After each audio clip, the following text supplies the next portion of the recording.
안녕하세요 여러분, 한정훈 목사입니다. 한 주간도 평안하셨습니까?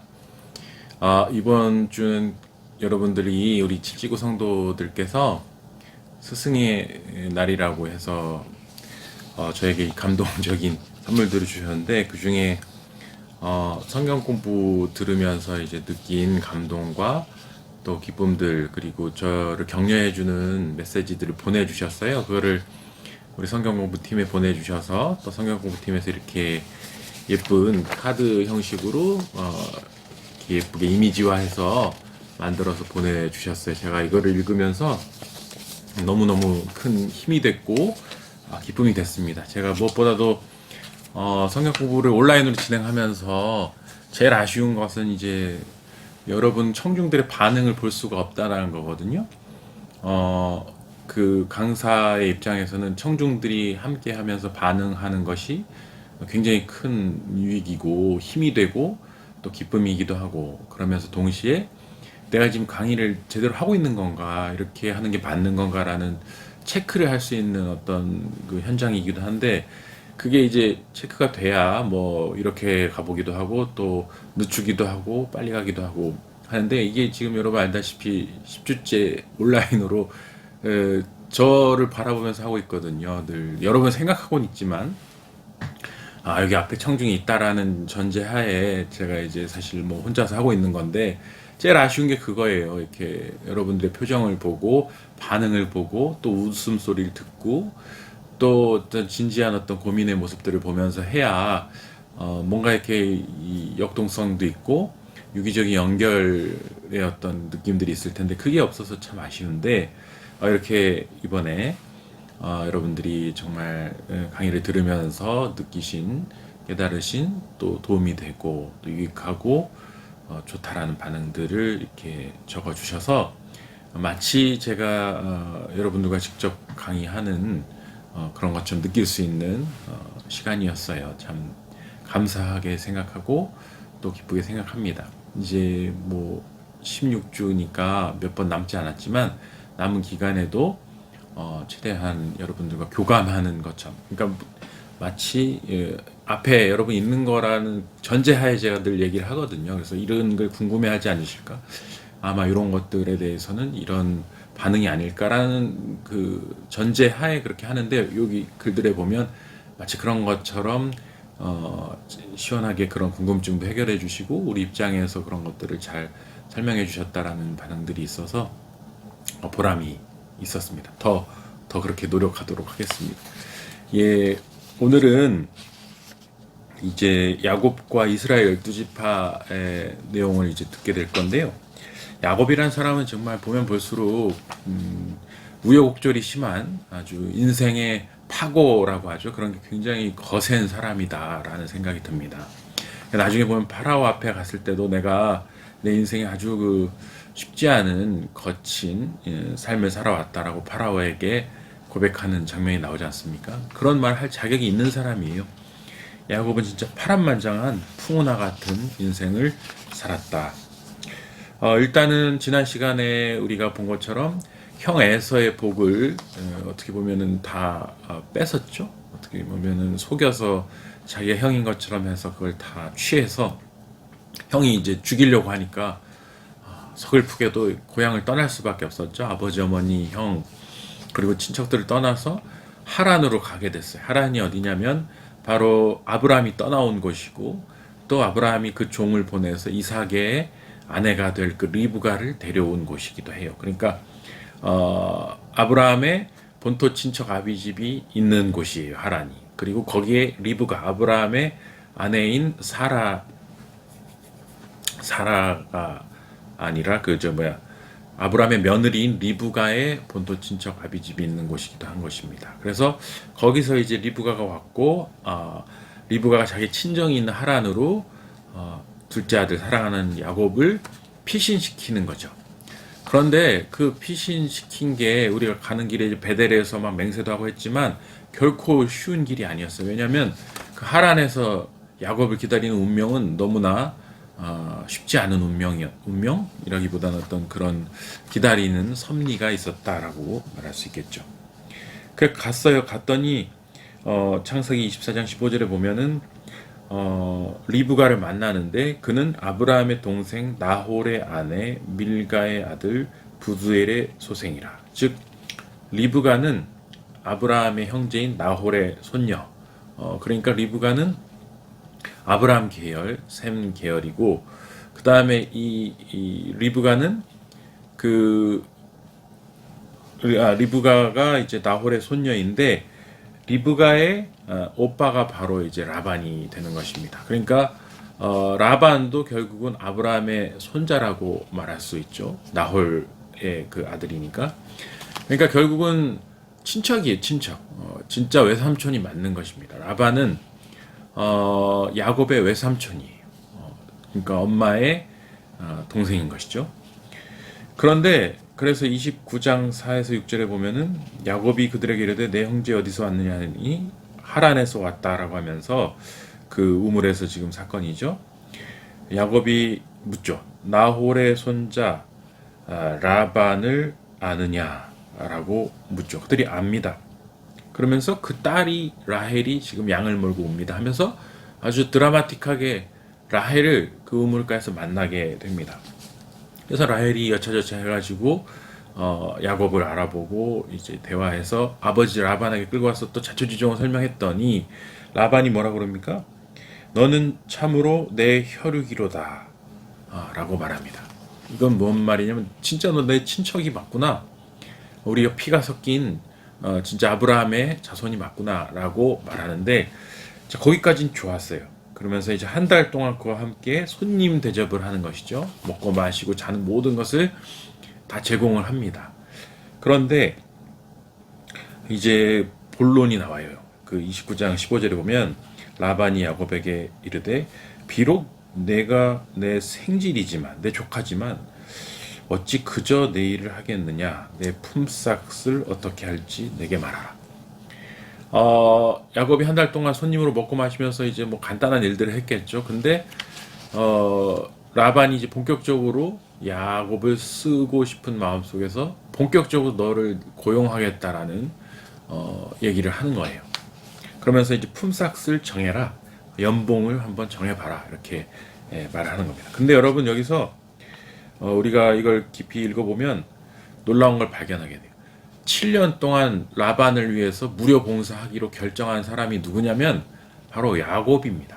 왜냐면 라반은 네가 연봉을 정해라라고 했거든요. 그랬더니 야곱이 라헬을 너무너무 사랑하니까, 너무너무 라헬을 예뻐하니까, 라헬을 얻고 싶으니까 그 사랑하는 마음으로 부른 그 액수라고 해야 되나? 7년 연봉을 라헬을 사는데 쓰겠다. 지참금이 없으니까 자기가 이제 신부의 가정에게 줄 어떤 대가로 아무것도 없는 빈털터리니까 7년 동안의 내 연봉을 다 드릴 테니까 저 딸을, 둘째 딸 라헬을 주십시오라고 하는 거죠. 그러니까 야곱은 라헬을 너무 사랑하니까 그 사랑하는 만큼의 아깝지 않은 액수를 부른 거예요. 7년. 그래서 7년이 하루같이 지나간 거거든요. 나에게 7년은 이 사랑한 여인을 위해서 전혀 아깝지 않은 시간이다. 7년 동안에 벌 수 있는 모든 돈을 다 줘도 저 여인만 얻으면 좋겠다라고 생각해서 스스로 책정한 값이 7년. 근데 나중에 보면 이게 야곱이 속임수를 당해서 첫날 밤에 보니까 레아가 있잖아요. 그러니까 이게 완전히 이게 뭐지 하면서 너무 화가 났는데 7일 동안 이제 또 다시 지난 후에 다시 이 라반이 레아를 야곱에게 주면서 이번에는 여기 보세요. 29장 27절에 보면은 레아도 너에게 줄 테니까 내가 또 나를 7년 동안 섬겨라 라고 말합니다. 이번에는 7년을 라반이 정해요. 여러분 한번 생각해 보십시오. 내가 라헬을 위해서 7년은 오케이. 근데 지금 뭐 전혀 생각도 안 해서 레아를 얻었는데 7년을 생각했겠습니까, 야곱이? 아유, 레아는 1년? 혹은 뭐 7개월만 하겠다라고 생각했을 수도 있어. 근데 그런 야곱의 마음과 상관없이 라반이 정해버렸어요. 7년. 여기도 7년. 왜냐면 네가 라헬을 부른 값이 7년이니까 레아도 7년. 이렇게 라반이 정했어요. 거기서 할 말이 없는 거죠. 레아가 내 아내가 됐는데 갑자기 이걸 내 아내가 됐는데 그걸 깎을 수도 없는 거죠. 그러니까 이 라반이 이게 얼마나 치밀한 사람이고 분명히 봤겠죠. 저게 라헬을 좋아하는구만. 라헬을 이제 시집 보내면서 저 녀석한테 이제 어느 정도 그 연봉을 협상을 하면 되겠다라고 생각했는데 7년을 부르니까 옳다구나 했는데 레아를 먼저 주면서 그 7년을 플러스해서 14년을 그냥 한 번에 얻어버린 거죠. 그러니까 야곱의 그 성실한 노동을 14년치를 무일푼으로 그것을 벌게 된 겁니다. 그러니까 라반 입장에서는 두 딸도 시집 보냈어. 그러면서 야곱의 노동력을 14년을 그대로 얻었어. 그러니까 엄청나게 남는 장사가 된 거죠. 그래서 이따만 해도 라반 입장에서는 아주 대승을 거둔 거죠. 거의 엄청난 지금 수익을 창출하게 된 겁니다. 저는 여기를 보면서 한편 어떤 생각이 들었냐면, 야, 이게 오누이가 똑같다라는 생각이 들었어요. 왜냐면 리브가도 사실은 오빠 라반의 여동생인데, 리브가도 사실은 야곱을 속임수를 써서 그 에서 어떻게 보면 흐리멍텅한 힘만 세고 남자답긴 하지만 뭔가 꾀를 쓰지 못하는 그 에서를 속여 먹어서 모든 축복을 다 뺏어서 야곱에게 준 게 리브가잖아요. 그러니까 그 리브가나 라반이나 사실 똑같다. 어떤 면에서 똑같아요. 그리고 그 사이에 태어난 외가의 피가 강하게 흐르고 있는 야곱 똑같다. 왜냐면 야곱도 역시 그 장자권을 뺏으려고 팥죽으로 이렇게 뭔가 이렇게 했고 어쨌든 리브가의 계략에 동참했고 이제 좀 있다가 보면 라반에게 큰 한 방을 다시 먹이게 되는데 이게 똑같아요. 정도의 차이만 있지 저 사람을 내 목적을 이루기 위해서 저 사람을 속여서 뭔가 내 목적을 이루고 어떤 이익을 얻고 복을 얻고 이런 것을 위해서 수단과 방법을 가리지 않는다는 면에서는 똑같다. 근데 이제 이게 어떻게 보면은 한 끗 차이인데요. 이게 잘못된 방향으로 가면은 정말 착취하고 파괴하고 모든 어떤 이익들을 내가 가져와서 사람을 파멸시키는 그런 악한 사기꾼 혹은 정말 악덕업주가 될 수도 있는 반면에 이게 이제 하나님의 손 안에서 사로잡혀서 선한 목적으로 쓰이게 되면 선한 열정과 선한 어떤 동기를 가진 어떤 디자이어, 즉 열망을 가지고 하나님을 향한 그 열망과 갈망을 가지고 하나님의 복을 구하고 그 복을 받아서 그 복의 근원이 돼서 복을 또 나누어 줄 수 있는 그런 성화된 사람으로 바뀌게 되면 이런 열정과 이런 어떤 탐욕이 굉장히 좋은 쪽으로 쓰일 수 있단 말이에요. 이 탐욕이 제가 성경을 보면서 보니까 전에도 말씀드렸지만 없는 것보단 나아요. 아예 없어서 그냥 무색무취해 그냥 내가 왜 살아야 되는지 살면 살고 말면 말고 이런 것보다 차라리 강력한 어떤 열정과 욕구와 어떤 디자이어를 갖고 거기에 매달리는 사람이 훨씬 나아요. 그거를 순화시키고 성화시켜서 하나님의 뜻대로 이렇게 만들어갔을 때 바울 같은 어떤 다윗 같은 엄청난 하나님의 사람으로 쓰임받을 수 있는 것이고 이게 이제 잘못되면 엉뚱한 곳으로 가게 되면은 이제 사람을 파괴시키고 착취하는 도둑 혹은 사기꾼 그런 식으로 갈 수가 있는 것이죠. 그래서 그게 바로 하나님 나라를 위해서 이런 열정이 쓰이느냐 아니면 이 제국의 탐욕을 위해서 제국의 확장을 위해서 쓰이느냐 이런 차이가 있고 이것은 언제나 적용되는 것입니다. 그래서 여러분이 늘 구하셔야 될 것은 이 야곱 같은 어떤 열정, 야곱 같은 어떤 추구 이런 것들을 하나님께 구하셔야 되고 하나님은 언제나 이런 열정의 사람들을 쓰신다. 그리고 편애하신다. 이것을 기억하면서 보실 필요가 있어요. 근데 어쨌든 인간들끼리의 이런 이전 투구는 계속 다람쥐 쳇바퀴 돌듯이 이렇게 물고 물리면서 지금 이렇게 돌아가는 것을 보게 됩니다. 그러면서 이제 우리가 한번 또 생각해 봐야 될 게 왜 그럼 레아와 라헬 중에 라헬을 더 좋아했는가 야곱이 이것도 우리가 이제 생각해 볼 수 있는 게 근거가 딱 하나 나와 있어요. 여기 보면은 라헬은 훨씬 더 아립답고 고왔다. 그런데 레아는 시력이 약했다라고 돼 있어요. 이게 무슨 뜻일까? 시력이 약했다라는 것과 아리따고 고운 건 알겠어요. 근데 이제 시력이 약했다는 게 이제 무슨 말일까? 이거는 제가 봤을 때 이제 좀 돌려서 얘기한 것 같아요. 시력이 안 좋으면 어떻게 됩니까? 이게 늘 이렇게 잘 안 보이니까 눈도 잘 찡그리게 되고 인상이 좀 어두워질 수 있죠. 그러니까 쉽게 말하면 곱고 아립답지 않았다라고 말하면 되겠습니다. 그러니까 좀 외모적으로 조금 뒤처졌다 이렇게 말할 수 있는데, 이때나 지금이나 뭐 언제나 남자들은 똑같은 것 같아요. 저도 남자긴 하지만 아름답고 곱고 아리따운 것에 눈길이 더 가는 측면들이 있는 것이죠. 그런 측면이 있었던 거 플러스 제가 볼 때는 이 라헬의 성격도 큰 몫을 하지 않았나. 왜냐하면 야곱이 그 우물가에서 목말라 할 때 양을 끌고 왔던 게 라헬이에요. 그러니까 라헬이 굉장히 활동성이 있고 적극적이고 아주 그 어그레시브한 그런 활발함이 있었던 것 같아요. 그러니까 야곱은 늘 조용하고 유순한 사람이었는데 라헬은 되게 이제 그 활발한 사람이니까 그런 성격적인 측면에서도 끌렸을 수 있어요. 레아는 굉장히 좀 위축돼 있고 좀 조용하고 다소곳하고 잘 드러내지 않는, 아주 그리고 자기 어필을 잘 하지 않는 성격이 아니었을까. 좀 자신감도 없고 그래서 아마 야곱은 그 레아를 보면서 자기와 비슷하다고 생각했고, 라헬을 보면서는 야, 나에게 없는 저런 어떤 활달함과 적극성을 갖고 있는 것에 끌렸을 수도 있지 않을까. 추측입니다, 추측. 그러나 어쨌든 성경의 내용을 근거로 해서 한 추측이니까 여러분도 한번 생각해 보시면 좋을 것 같습니다.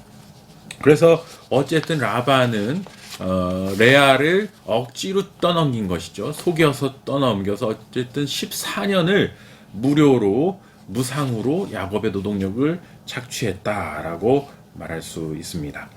자, 그러면서 그 과정 속에서 야곱의 12아들들을 이제 낳게 되는데, 그 아들들의 이름들을 한번 살펴보면서 이 과정을 한번 생각해 보면 좋을 것 같아요. 우리가 늘 12아들의 이름들을 들어오지만 그 이름을 뭐 이름을 외우기도 쉽지가 않고 이름의 뜻도 잘 와닿지가 않는 경우들이 많은데, 그 12아들의 이름이 왜 중요하냐면 이스라엘 12지파의 이름이기 때문에 이걸 알아두는 게 중요하죠. 그래서 이스라엘이라는 민족이, 그 국가가 태동하게 되는데 12지파를 근거로 태동합니다. 그리고 이 12이라는 지파는 굉장히 중요한 게, 이제 예수님의 12제자로도 이어지는 12이라는 숫자가 12로 이어지고, 요한계시록의 24명의 장로, 그러니까 12 곱하기 2죠. 그래서 24. 그래서 이 10이라는 숫자가 계속해서 이어지면서 굉장히 중요한 하나의 축을 형성한다라는 것을 우리가 생각하면서 12아들의 이름을 한번 생각해 보겠습니다. 자, 루벤, 첫째 아들 루벤은 레아가 낳았습니다. 레아가 낳으면서 보라 아들이다라는 뜻인데요. 이 이름을 생각하면서 한번 레아의 입장과 라헬의 입장을 생각하면서 이름들을 생각해 보시면 좋겠어요. 자, 보라 아들이다. 이거 왜 그랬겠어요?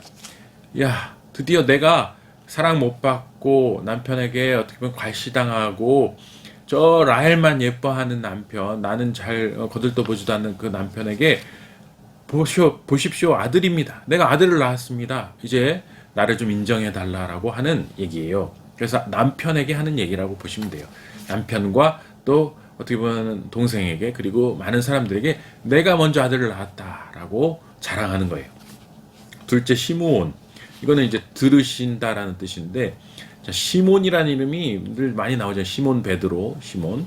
근데 이 시몬이 그 쉐마 이스라엘, 신명기 6장에 보면은 들으라 이스라엘 할 때 그 쉐마, 쉬무와 쉐마가 그게 같은 것입니다. 그래서 듣는다라는 뜻인데, 자, 우리가 이제 쉐마 이스라엘 할 때는 보통 하나님의 말씀을 들으라라는 뜻으로 쓰이는 건데, 여기서 지금 시므온은 하나님이 내 기도를 들으셨다라는 뜻으로 우리가 이해하시면 되겠어요. 내가 너무너무 힘들고 어렵고 남편의 사랑을 받지 못하고 또 남편의 어떤 애정을 결핍을 느끼고 있는데, 주님이 내 이 억울함과 내 서러움과 내 외로움을 들으시고 둘째 아들을 주셨다. 하나님이 내 간구를 들어주셨다라는 의미로 시므온이라는 이름을 붙였다라고 이해하시면 되겠어요.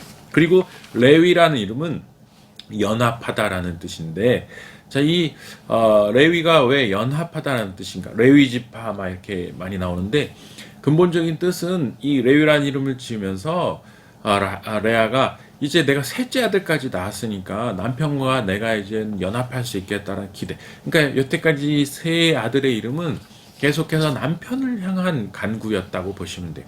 이렇게 내가 아들을 셋이나 낳았는데 남편이 나에게 좀 오면 좋겠다. 남편이 이제 내가 아들을 낳았으니까 나를 좀 인정해주고 나와 함께 해주면 좋겠다라는 계속 남편을 향한 간구였어요. 근데 드디어 넷째 아들 유다에서 드디어 이름의 뜻이 찬송으로 바뀌어요.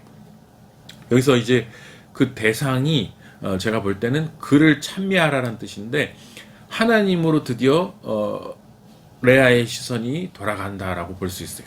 여태까지는 계속 이 아들들을 보면서 낳으면서 남편만 바라봤는데 넷째 아들 유다를 낳으면서 찬송하리로다. 그를 찬송하리로다. 아, 내가 더 이상 이제 남편만 바라볼 게 아니라 나에게 이렇게 큰 복을 주시고 나와 함께 하시고 나에게 계속해서 기도를 들어주신 하나님, 내가 하나님을 봐야겠구나. 더 이상 남편 때문에 막 좋았다 싫었다 뭐 울었다가 슬펐다 할 게 아니라 사람 보고 내가 흔들릴 게 아니라 이제 하나님을 봐야겠다. 하나님을 바라보니까 아, 내가 하나님 찬송해야 되겠다. 하나님이 내가 이렇게 힘들다고 생각했는데 하나님이 나에게 이렇게 큰 복을 주고 계시구나.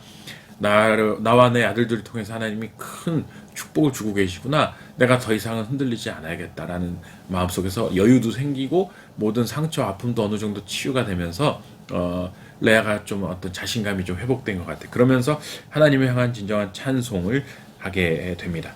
그러면서 이제 드디어 라헬이 폭발을 해요. 아, 이거 계속 언니만 내 아들이나 낳고 난 도대체 뭐야 하면서 너무 시기질투했다고 돼 있어요. 그래서 야곱을 막 이렇게 들들 볶습니다. 그랬더니 야곱이 내가 하나님이냐, 내가 그렇게 했는데도 안 되는데 어떡하냐라고 하니까 그럼 내가 못 참겠다. 그럼 내 여종이라도 줘야겠다 해가지고 빌하를 통해서 단을 낳습니다. 단. 단이라는 이름의 뜻은 심판관이라는 뜻인데요. 그러니까 이 심판, 내 억울함을 풀어달라라는 의미겠죠. 내가 이렇게 억울하다. 내가 이렇게 아들을 못 낳고 나는 왜 아들을 못 낳는 거고 나는 왜 남편이 이렇게 사랑을 받지만 왜 아들이 없는 거야. 너무 억울해. 하나님 판단해 주십시오. 내 억울함을 풀어 주십시오라는 의미로 단이라는 이름을 짓지 않았을까 생각해 봅니다. 그러면서 또 둘째 아들 낳았는데 그게 납달리예요. 납달리는 이제 씨름하다 경쟁하다는 뜻인데 라헬은 여전히 라헬은 지금 누굴 보고 있냐면 언니를 보고 있어요. 언니와 경쟁하겠다. 언니와 억울함을 풀겠다. 그러니까 이 라헬도 얼마나 이 집착이 심한지 몰라요. 이 시기 질투. 그래서 내가 남편의 그렇게 큰 사랑을 받고 있으면 사실 언니를 좀 축하해주고 또 언니가 그래 내가 이렇게 남편이 나를 예뻐하니까 남편이 좀 언니도 좀 사랑해주라고 하면 좋잖아요. 그게 아니에요. 조금 더 줄 수 없어요. 그 내가 왜 져야 돼? 저 남편 내 거야 이렇게 하면서 경쟁해. 아들 이름도 경쟁이. 씨름해서 내가 이길 거야. 근데 또 라헬 말고 이제 레아의 여종도 또 줍니다. 그래서 갓과 아셀을 낳게 되는데 이 실바가 낳은 갓은 행운이란 뜻이고 아셀은 기쁨이란 뜻이. 근데 여러분 여기 이름에서 레아의 어떤 여유를 보게 됩니다. 더 이상 동생과의 어떤 경쟁에서 이기려고 하는 게 아니라 이제는 누리고 있어요. 그래서 실바를 통해서 얻은 아들 갓은 하나님이 나에게 주신 행운이다. 너무너무 큰 복이다.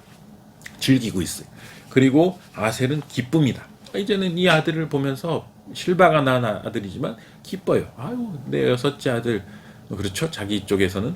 어쨌든 여섯째 아들 너무너무 예쁘고 기쁘고 이제 양육에 이제 집중하면서 더 이상 이제 경쟁이나 이런 것보다는 이런 그 자체의 양육과 자체의 삶을 누리는 데 집중하고 있는데 오히려 라헬은 점점 더 마음이 조급해지고 점점 더 시기질투가 심해지면서 어떻게든 언니를 이기려고 하는 그런 목적의식이 더 강해지고 있는 것을 봐요. 그래서 오히려 처음에는 라헬이 야곱의 사랑을 받고 모두의 막 인정도 받고 훨씬 더 언니보다 예쁘다라는 칭찬을 받으면서 잘 나가는 것 같았는데 갈수록 지금 뒤집히고 있어요. 그러면서 오히려 라헬은 삶이 더 이렇게 피폐해지고 있고 레아는 점점 더 삶이 윤택해지고 있는 것을 우리가 여기서 보게 됩니다. 그러면서 이제 9번째 아들 또 낳게 돼요. 그게 이제 이사갈인데 이사갈은 이름 뜻이 고용하다라는 뜻이고 값을 주다라는 뜻이에요. 근데 이거 보면은 30장 14절에 16절에 보면 이게 어떤 사건이 있냐면 르우벤이 밭에 나가서 합한채라는 것을 이제 귀한 식물을 가져왔는데 그거를 라헬이 탐을 내는 거. 저 합한채를 내가 갖고 싶다.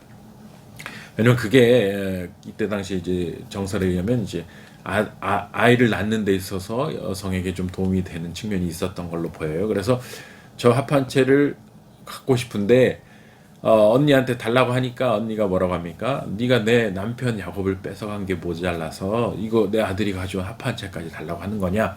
그랬더니 그러면 내 남편을 한번 줄 테니까 오늘 하루는 내 남편이 언니랑 하루 묵게 해줄 테니까 가져가시오. 그러면서 합한채를 이게 뭐냐면 이 합한채를 주고 판 거예요, 남편. 그러니까 거래를 한 겁니다. 거래를. 웃기지 않습니까? 같은 언니와 동생이고 또 뭐 이거 자체가 좀 웃기긴 하죠. 뭐 첫째 부인, 둘째 부인이니까 말이 안 되는 상황이긴 한데 어쨌든 그런 상황 속에서 뭐 이제 왔는데 이제 와서는 또 합한 채를 주고 남편을 파네 어쩌네. 그러니까 보면 볼수록 이 레아도 그렇고 또 라헬은 볼수록 참 안 됐다는 생각도 들고 이때쯤 되면 야 이렇게까지 해야 되나라는 생각도 들고 그런데 라헬과는 그렇게 해도 안 낳는 아이가 그 합한 채 주고 하루를 또 보냈는데 또 스불론을 낳은 거예요. 스불론. 이사갈과 스불론을 낳은 거예요. 그런데 이사갈은 값을 주고 산다라는 의미로 이렇게 한 거고 또 이어서 스불론을 얻으니까 후한 선물이라는 뜻이거든요. 아주 후한 선물. 혹은 뭐 장막에 거하다 이런 뜻도 있는데 어쨌든 너무너무 레아는 만족스러운 거예요. 아이고 이미 충분한데 후한 선물을 또 주셨네 이렇게 하면서 레아는 이제는 더 이상 경쟁하지 않습니다. 자 그런데 이제 라헬이 죽을 지경인 거죠. 그래서 정말 하나님 어떻게 나를 이렇게 미워하십니까? 나를 버리시는 겁니까? 어떻게 나에게 이러실 수 있습니까? 라고 막 울며불며 하니까 드디어 하나님이 라헬의 태를 열어주셨어요. 자 여러분 그 부분에 주목해야 됩니다. 왜 하나님이 여태까지 라헬을 그 태를 열어주지 않은 걸까? 하나님 이거 의도적으로 한 거거든. 의도적으로. 왜냐면 처음부터 안 됐으면은 지금도 안 돼야 되는데 이제 막판에 가서 열어주시는 거예요. 이걸 보면서 저는 하나님이 훈련시키는구나. 훈련. 이게 우리 모두에게 해당되는 건데요. 하나님은 늘 우리가 가장 약한 부분을 훈련시키시는데 그 훈련시키실 때 보면은 특징이 가장 원하는 거 안 주시는 방식으로 훈련을 시키셔요. 그러니까 내가 이걸 꼭 얻어야 되는데 내가 훈련이 덜 됐으면 안 주세요. 참 신기하죠. 근데 내가 훈련이 됐고 준비가 돼 있으면 마음에도 꼭 얻을 생각이 없을 수도 있고 하나님 때가 되면 주시겠지 이럴 때 오히려 쉽게 얻어지는 걸 경험하게 돼요. 여러분 그거 경험해 보셨죠? 왜 그러냐면 하나님이 우리에게 뭘 주고 말고는 너무 쉬운 일이 하나님한테. 근데 그걸 왜 빨리 주기도 하고 늦게 주기도 하느냐? 하나님은 이게 문제가 아니. 이게 준비가 안 돼서 안 주는 게 아니라 너가 준비가 안 돼서 안 주는 거야. 하나님은 우리에게 모든 걸 줄 수 있어요. 근데 그걸 줬을 때 이 사람이 도움이 되는지 이게 독이 되는지가 걱정인 거예요. 그러니까 하나님이 우리에게 가장 바라시는 거는 사람이 성화가 되는 걸 원하시거든요. 그러니까 그리스도의 제자로서 하나님의 제자로서 깎아지고 다듬어지고 뭔가 모난 것들이 이렇게 다듬어져서 정말 충분히 숙성되고 성숙되기를 기다리시는 거거든요. 근데 우리는 늘 보면 나는 이 정도면 됐다라고 생각해. 나는 이제는 아들을 가질 때가 됐고 나는 이제는 또 뭐 우리 입장에서 나는 이제 담임 나갈 때가 됐어. 뭐 예를 들면 나는 이제는 뭐 이런 만큼의 일을 할 때가 됐어. 자 이런 것들은 늘 우리는 그렇게 생각해요. 그러나 하나님 입장에서 그게 중요하지 않아요. 네가 언제 그걸 얻는지 네가 언제 뭘 하는지 그게 중요한 게 너가 중요해. 왜냐면 하나님은 나를 사랑하시거든. 네가 뭘 가지는가 중요한 게 아니라 너가 너다워지기를. 너가 나의 제자로서 나의 아들 딸로서 너가 가장 나의 아름다운 모습으로 빚어지기를. 그게 하나님의 가장 중요한 관심사입니다. 근데 우리가 계속 그 핀트를 못 맞히니까 저걸 달라라는 거에만 계속 집중하니까 하나님이 그걸 안 줄 때가 있다. 이게 바로 지금 라헬이 겪고 있는 일입니다. 레아는 지금 막 너무 상한 심령이고 다 꺾였고 더 이상 낮아질 데가 없어요. 정말 아무것도 줄 게 없으니까 하나님이 오히려 계속 아들을 줘서 레아를 회복시키시잖아요. 그 자존감을 회복시키시고 그 상한 심령을 치유하시는데 라헬 같은 건 너무 많은 걸 갖고 있고 이미 다 갖고 있는데도 계속 조바심을 내고 있으니까 그거를 이제 낮추기를 원하시고 놓기를 원하시고 다듬어지기를 원하시는데 이제는 너무 그거가 이제 심하게 시달리고 라헬이 힘들어하니까 드디어 요때쯤 돼서 요셉을 주십니다. 근데 그 요셉이 뜻이 뭐라고요? 그가 더하시기를. 이게 라헬의 입장에서는 요셉이 아들을 빨리 더 달라는 뜻이에요. 근데 우리의 입장에서, 신앙인의 입장에서 요셉은 그가 요셉이라는 사람을 통해서 모든 사람들에게 더한 풍성함을 더해주기를, 그런 풍성을 더해주는 요셉이라는 사람을 통해서 막 풍요가 넘치는 그런 의미로 우리는 해석을 하지만, 라헬은 어쨌든 그가 빨리 나에게 아들을 더 달라는 의미로 요셉을 그렇게 낳게 이름을 붙이게 됩니다. 그리고 또 급하게 베냐민을 낳는데, 자, 베냐민을 낳을 때 죽어요, 라헬이. 그래서 자기가 죽을 걸 알게 됩니다. 그러면서 왜냐면 산후 그 산통이 너무 심하고 자기 몸의 기운이 빠지고 너무 고통 속에서 이거 낳고 죽겠구나 싶은 마음이 들었는지 마지막에 이름을 뭐라고 짓냐면 베노니라고 짓. 베노니. 근데 베노니라는 이름의 뜻은 이제 슬픔의 아들이라는 거거든요. 근데 라헬이 참 안 됐어요. 마지막에 이렇게 죽는 것도 안 됐지만 죽으면서도 자기 신세가 너무 한탄스러운 거예요. 아, 내가 너를 낳으면서 죽는구나. 너를 키우지도 못하고 죽는구나. 너 때문에 죽는구나라는 뜻도 있겠죠. 슬픔의 아들이라는 게 그런 뜻 아니겠습니까? 뭐 하여튼 너는 내 슬픔이야. 근데 만약에 이 베냐민이 이름이 베노니로 지어졌다면 그 얼마나 그 삶이 불행했겠어요. 내가 엄마를 죽였구나. 내가 엄마의 슬픔의 아들이구나. 내가 엄마를 슬프게 한 아들이구나. 이런 이름 어떻게 지어줘요? 그러니까 이제 야곱이 바꾸잖아요. 벤야민으로. 벤야민. 그래서 오른손의 아들. 내 오른손과 같은 아들. 그렇게 바꿔요. 막내 베냐민이 이렇게 태어납니다. 그러면서 엄마 라헬은 죽게 됩니다.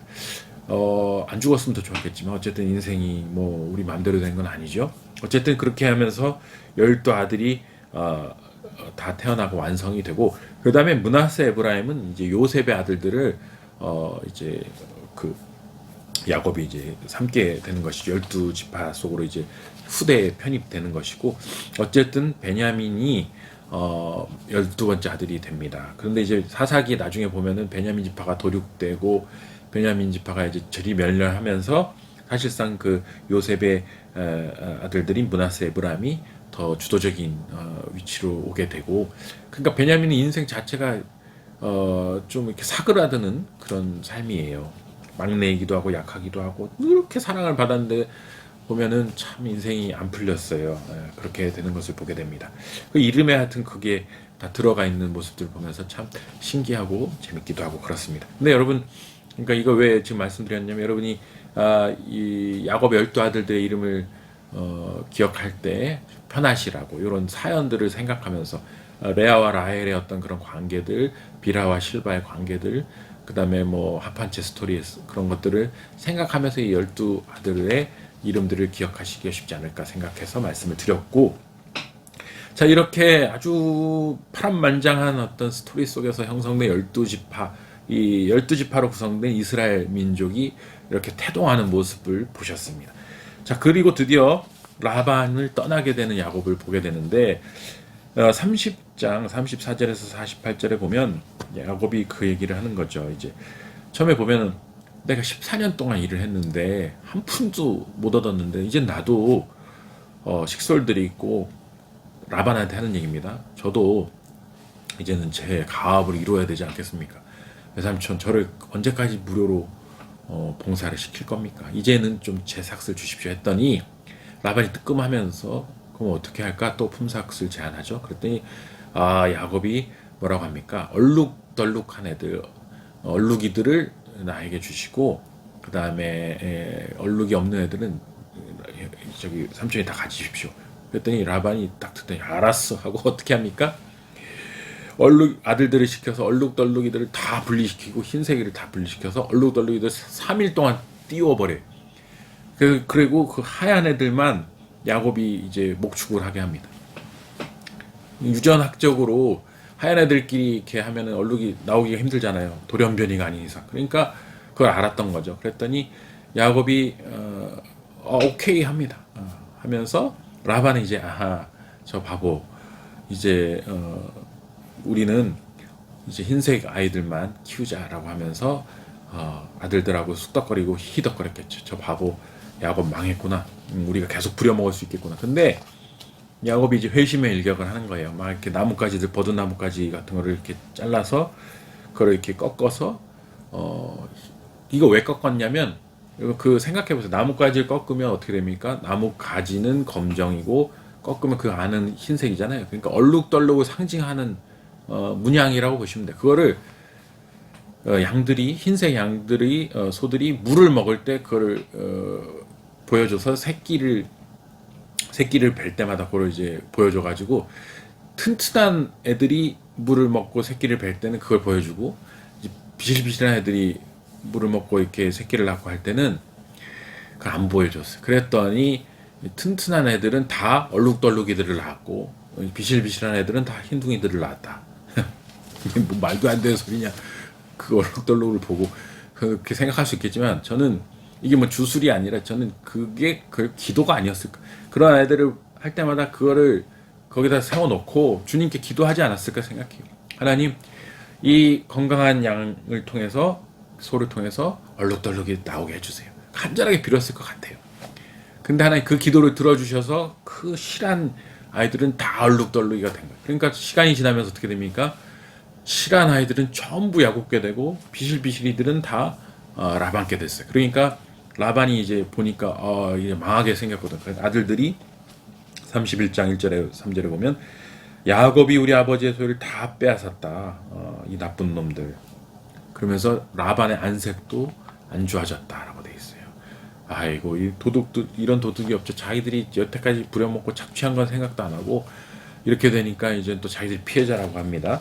그래서 야곱이 야반도주를 해요. 그 유명한 야반도주. 모든 걸 다 이제 말도 안 하고 다 들고 도망가는 거예요, 밤에.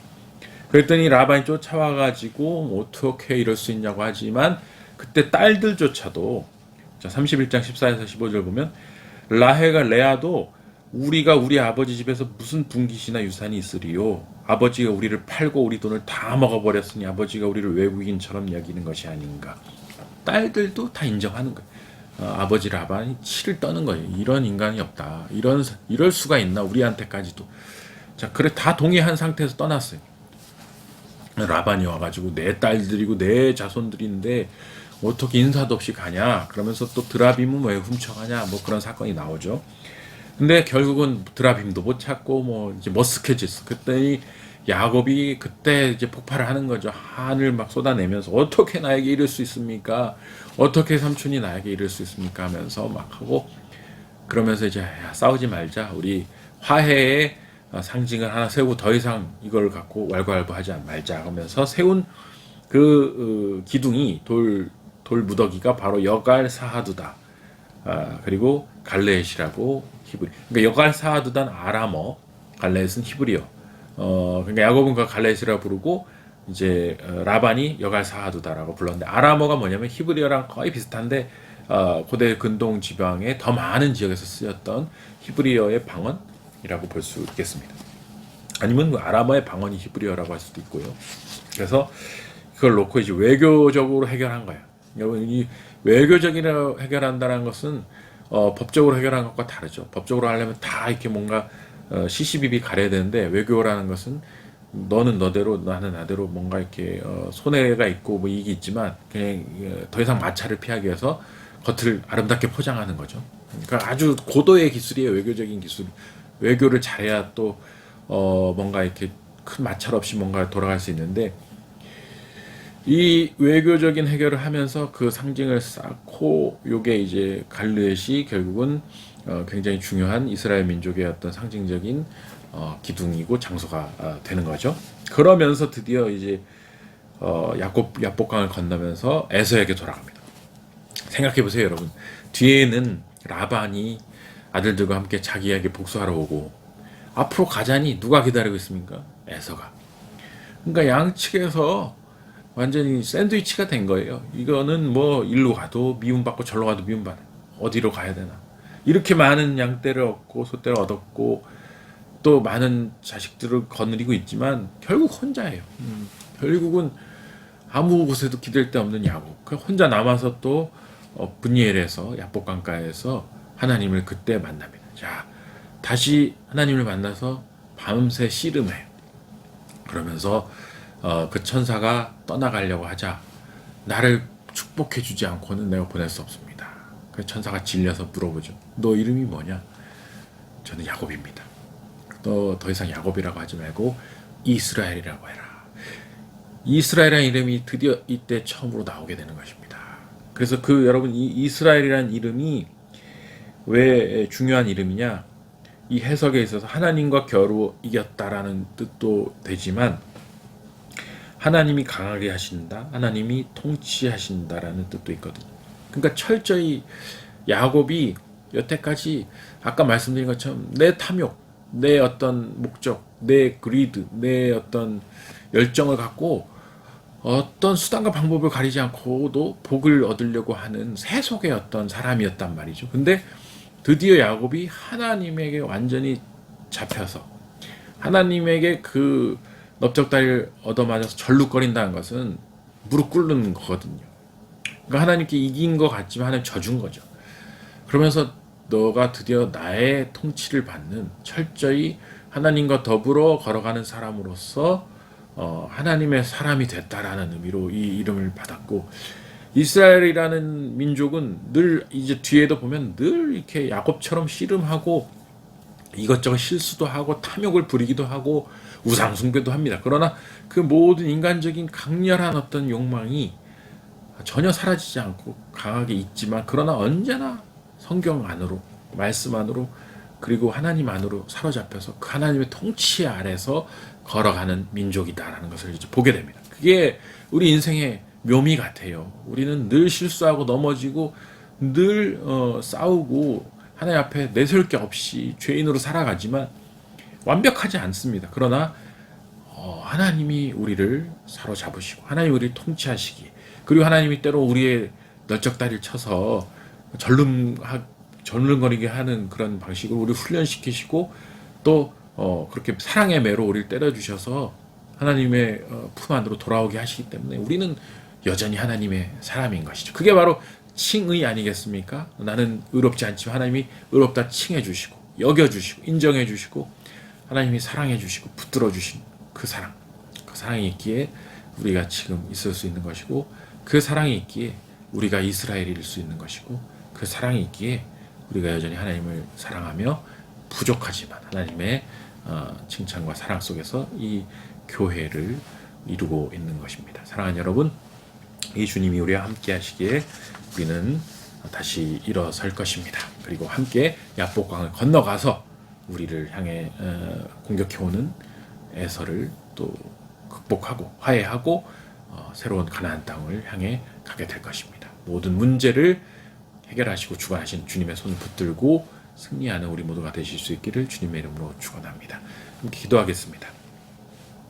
하나님 감사합니다. 오늘도 우리에게 야곱과 12아들들 그리고 라헬과 레아의 이야기를 통해서 하나님의 섭리를, 그리고 하나님의 놀라운 사랑을, 그 모든 것을 품어내는, 녹여내는, 그리고 져주시는, 그러나 실제로는 모든 것을 이기시는 하나님의 그 큰 사랑을 듣게 하시니 감사합니다. 그 하나님께 꼭 붙들림 받아 하나님과 더불어 복된 걸음을 가는 우리 모두가 될 수 있도록 은혜 베풀어 주옵소서. 감사를 드리며 예수님의 이름으로 기도합니다. 아멘. 여러분 수고 많으셨습니다. 한 주간도 평안하시고 또 다음 주에 뵙도록 하겠습니다.